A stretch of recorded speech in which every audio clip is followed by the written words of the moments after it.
सांस्कृतिक संध्या। एक शाम महाकार्य के नाम में नामचीन कलाकार लगाएंगे हाजिरी।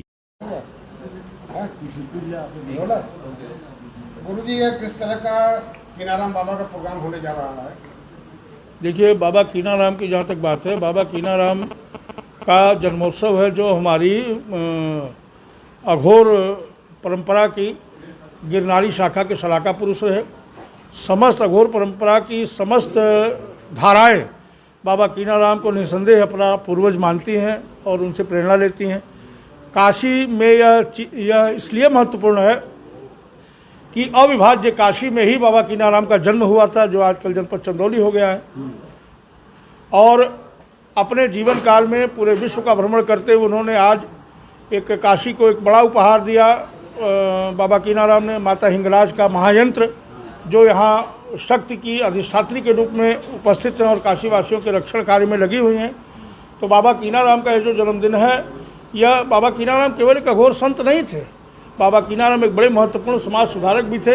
आप जब उनके कीनाराम विषयक ग्रंथों को पढ़ेंगे, जानेंगे, तो आपको भगवान बाबा कीनाराम जी महाराज के जो जीवन चरित्र है उससे बहुत प्रेरणा मिलेगी।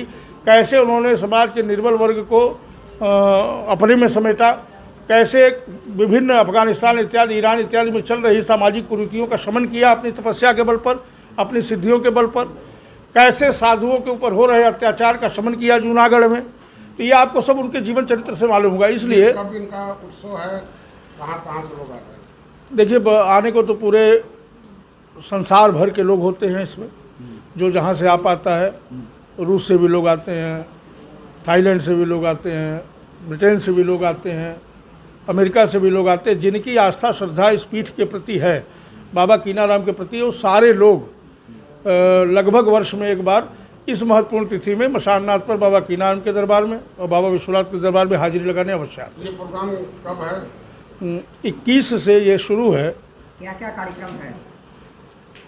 अभी हमने बताया आपको कि योगिनी चक्र पूजन और शमशान पीठ का सबसे महत्वपूर्ण पूजन, जो केवल विश्व में काशी में ही होता है, वो होता है, जो देवताओं के निमित्त होता है। और साधकों के निमित्त योगिनी चक्र का महानुष्ठान होता है। आनंद भैरव आनंद भैरवी की स्थापना होती है, जो बहुत ही महत्वपूर्ण है और दुर्लभ कृत्य है हमारे परंपरा का।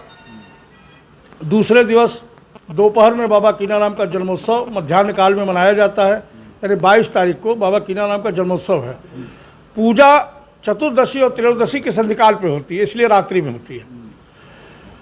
बाबा कीनाराम का जन्मदिन मनाने के बाद भगवान शिव के 11 रूपों का, जो 11 रुद्र हैं, एकादश रुद्र, उनका पृथक पृथक अर्चन होता है। अलग अलग तरीके से, अलग अलग विधाओं से, उनका अलग अलग सामग्रियों से पूजन होता है। पूरे हिंदुस्तान में गुरुजी का शिष्य बहुत है, भक्त बहुत है। हाँ, कितने लोगों की आने की अनुमान आपने लगाया? अब देखिए, कुछ लोग अपनी अपनी सुविधा के अनुसार, कुछ लोग जन्मोत्सव में शामिल होने आते हैं, कुछ लोग पूजा में शामिल होने आते हैं, कुछ लोग दोनों में शामिल होते हैं। यह बताना तो बड़ा कठिन कार्य है कितने लोग आ जाएंगे, क्योंकि यह प्रायोजित कार्यक्रम नहीं होता, यह स्वतः स्फूर्त कार्यक्रम है। आपने कुंभ में देखा होगा कि सरकार ने जितना अनुमान किया उससे 20 गुना अधिक लोग आ गए। तो उसमें मैं क्या कर सकता हूँ? जिसकी आस्था है वो आएगा। इसलिए संख्या को बताना मेरे लिए अनुकूल नहीं है।